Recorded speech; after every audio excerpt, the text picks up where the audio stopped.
Um, Picture this for a second. It's Friday night. You just sank into the exact center of your living room couch, and you are completely ready to game. Oh, yeah. The best feeling. Right. And you want access to your massive, sprawling PC game library, like the one you've been building up for a decade. Yeah, the backlog we all pretend we're going to finish. Exactly. But you also want the raw hardware horsepower of the PC to run those games at super high frame rates. Mm. Here's the catch, though. There's always a catch. Always. Yeah. You absolutely do not want some bulky, glowing neon tower taking up permanent residence next to your TV. No, definitely not. And you definitely do not want to wrestle with, like, a forced Windows 11 update using a tiny wireless keyboard balanced on your knee before you can even launch a single game. Oh, man, that is the worst. It really is. Yeah. You basically want the frictionless simplicity of a console, but paired with the ultimate freedom of an unlocked PC. Which, I mean, for the better part of 2 decades, we've treated those two concepts, the living room console experience and the desktop PC environment, as entirely separate things. Right. They were almost inherently incompatible ecosystems. You were forced to choose. Yeah, you really were. You either opted for the closed garden convenience of a console, or you just accepted the high-maintenance, bulky reality of PC performance. Well, Valve claims they finally solved this dilemma with the 2026 Steam machine. So today, we are doing a deep dive into a stack of hands-on reviews, performance benchmarks, and buying guides. Lots of data to get through. Oh, ton of it. We've got stuff from IGN, Rock Paper Shotgun, PC Gamer, and Global Tech Gadgets, just to see if the physical reality actually matches that lofty marketing hype. And our mission for this deep dive is highly specific. We are going to directly compare the Steam machine's raw specifications against building a custom mini PC from scratch. Which is super important. Right. We also need to uncover the hidden hardware economics behind its notoriously high price tag. Yeah, that price tag is a big talking point. It really is. And perhaps most critically, for anyone looking to put this in their living room, we are going to break down the technical reality of its 4K performance targets. So, to start, the physical form factor of this device is really the foundational blueprint for every single engineering decision Valve made. Yeah, we absolutely have to start there. Because when you hear the phrase gaming PC, the brain immediately conjures a massive glass monolith dominating half a desk. Oh, yeah, with RGB lights everywhere. Exactly. But Valve has condensed that entire concept into a 6-inch cube. Which is just wild. It's tiny. It's roughly 160 millimeters on each side. I'd compare it to, like, a stealthy ninja hiding in your entertainment center. I like that analogy. Right. It's a sleek, unassuming black box that completely disappears, as opposed to modern consoles or custom PCs that look like glowing alien obelisks demanding attention. Yeah, visually it is totally designed to be invisible, though they did include these magnetic swappable faceplates for the front panel. Oh, right. I saw those. Yeah, the 2TB model actually ships with a few special edition variants. There's a textured red fabric one, and a really elegant walnut finish. Oh, the walnut sounds nice. It is. But the interesting aspect of those faceplates is that they attach purely via 4-corner magnets. Super easy to pop off then. Exactly. Reviewers at Global Tech Gadgets are already predicting a massive boom in the 3D printing community. We're probably going to see a whole cottage industry of custom shrouds. That makes total sense. Mm-hmm. But okay, a 6-inch footprint immediately raises a massive red flag for me regarding thermals. Oh, for sure. Heat is the enemy. Right.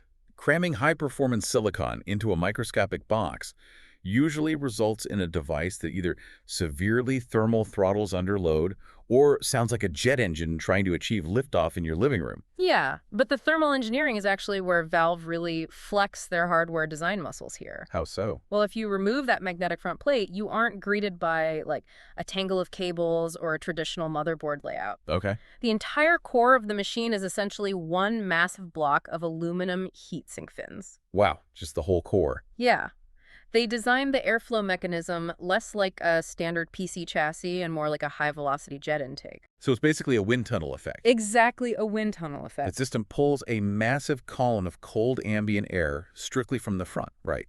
And then forces it through the density of those aluminum fins. Yep, and then ejects the exhaust directly out the rear using a single high-static pressure fan. Just one fan. Just one. And the reason that single-fan setup actually works comes down to the silicon architecture. Okay, break that down for me. Valve didn't just cram standard desktop components into a smaller box. They collaborated with AMD to build a semi-custom APU That's an accelerated processing unit. Right, because in a traditional gaming PC, the CPU and the graphics card are entirely separate physical components. Exactly. And they communicate over a PCI bus. They both require their own dedicated power delivery and their own massive cooling solutions. But by putting the Zen 4 processor cores and the RDNA 3 graphics architecture on the exact same physical silicon die, they drastically reduce the physical distance the data has to travel. Which cuts down on latency. Yeah, and more importantly, for a 6-inch box, it significantly lowers the overall power draw. Less power drawn basically means less waste heat generated. Right. And Rock Paper Shotgun actually put this wind tunnel design to the test.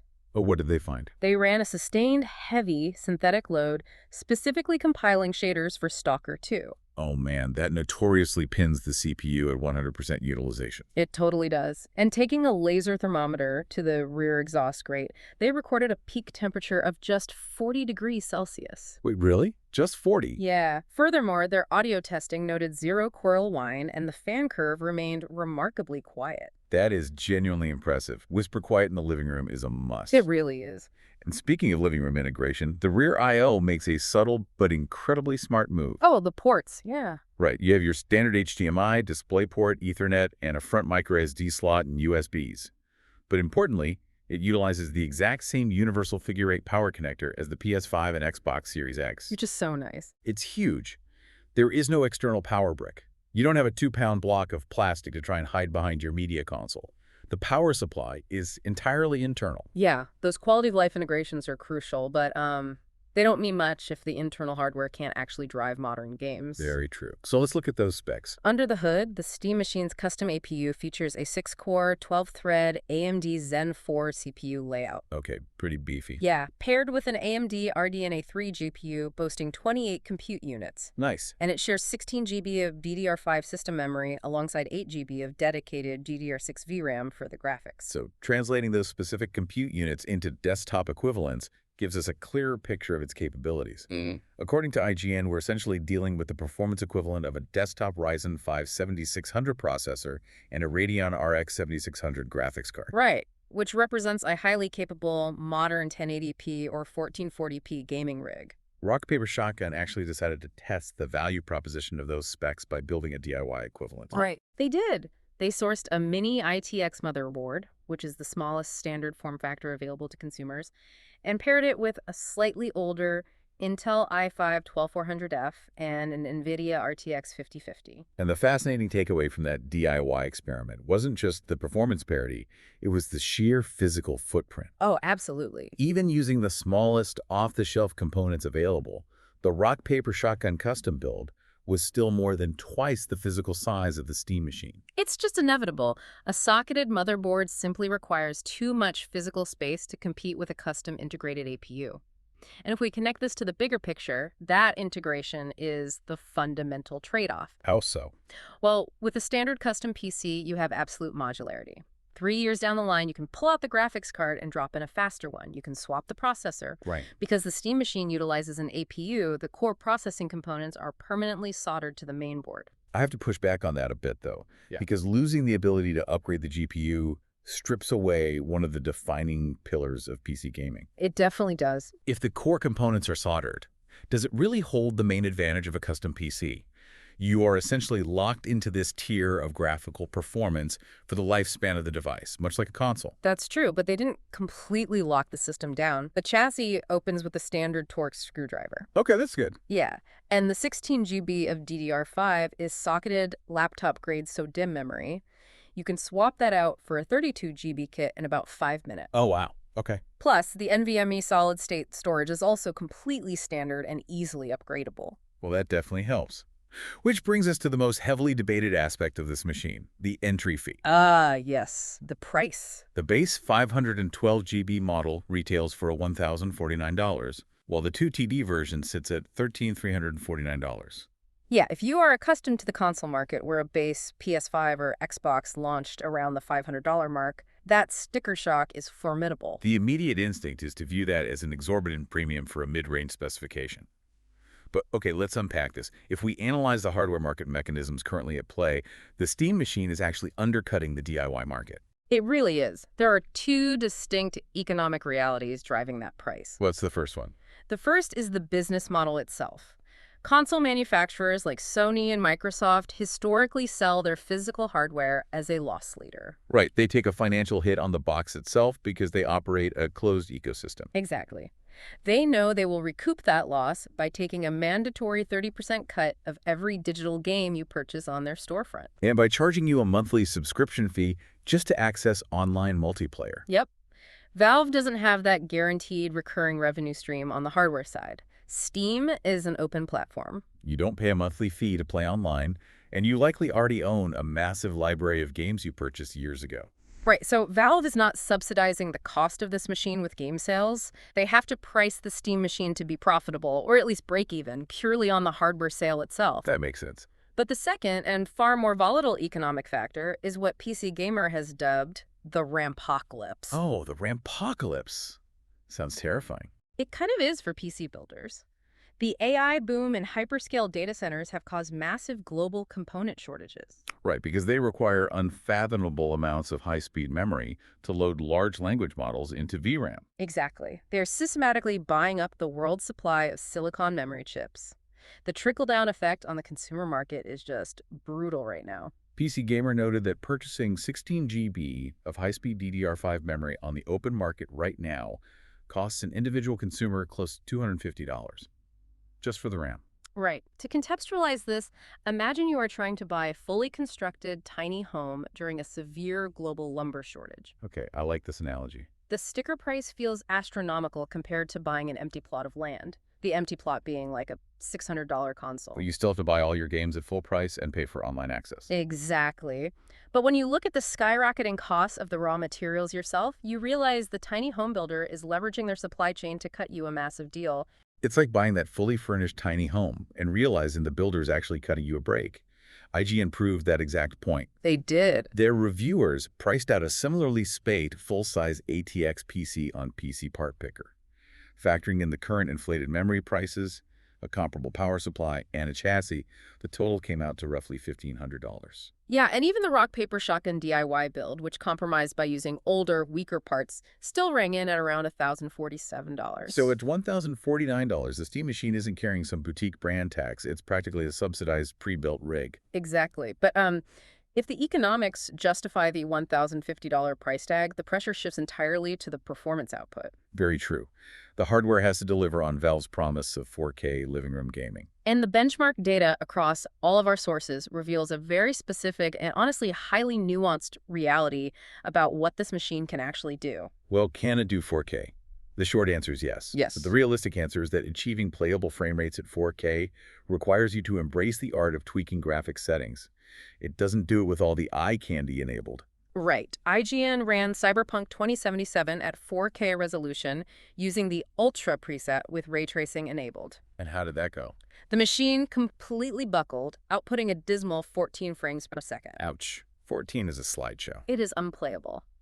But to understand that massive performance drop, we have to look at the mechanics of ray tracing. Right, because traditional game rendering uses rasterization, which basically fakes lighting and shadows using pre-calculated textures. Exactly. Ray tracing requires the GPU to physically calculate the path of millions of individual photons of light in real time. Tracking how light bounces off a wet street or refracts through a window. Yeah, it is an absolute mathematical nightmare for a GPU to process. But here's where it gets really interesting.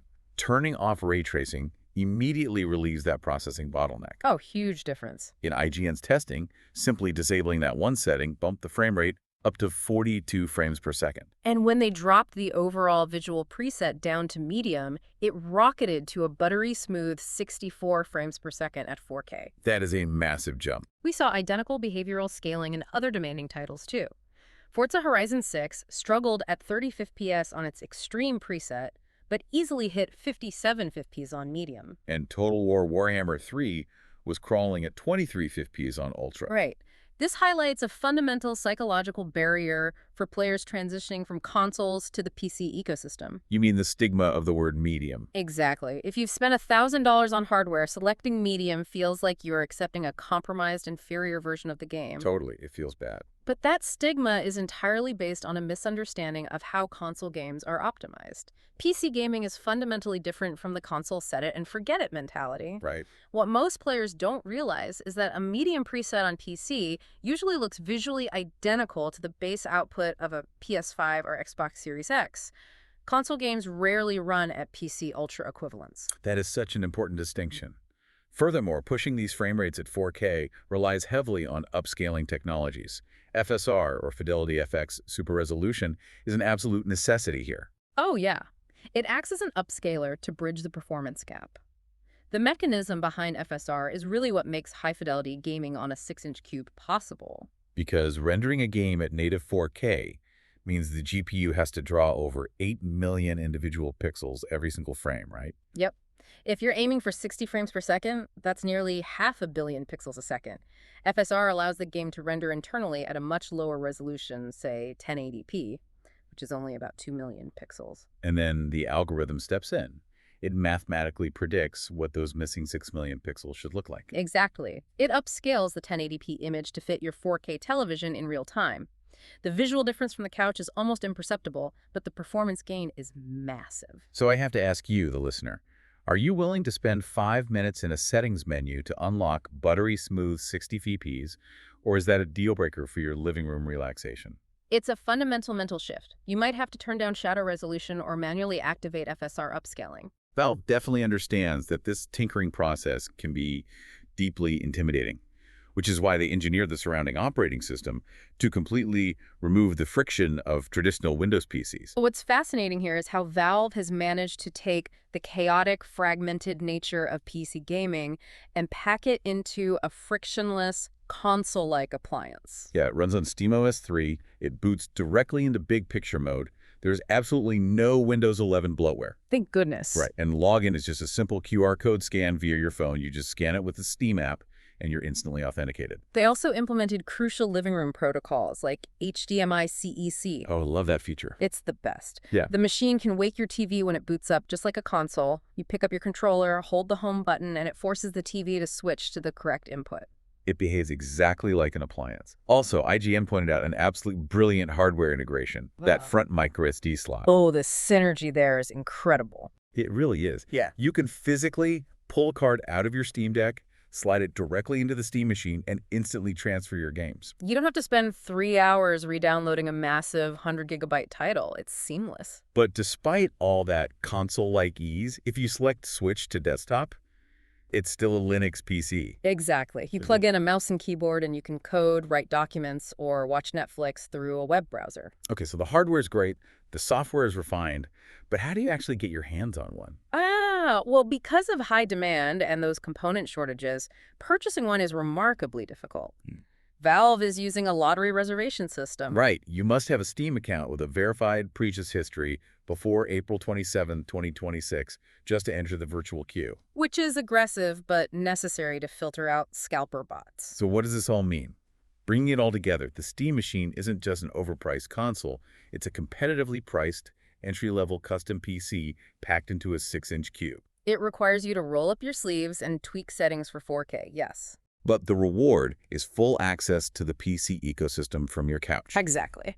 And it leaves us with one final, highly provocative thought to ponder. By proving that the open, versatile PC ecosystem can survive and thrive in the living room without massive console subsidies. Yeah. Could Valve force Sony and Microsoft to start opening up their closed garden storefronts in the next console generation? If the hardware no longer requires a subsidy, the justification for a closed digital storefront completely evaporates. The economic model of the living room might be facing a major disruption. It definitely is. Well, the glowing desktop towers aren't going anywhere, but the center of gravity is absolutely shifting. Thanks for joining us on this deep dive. We'll catch you on the next one.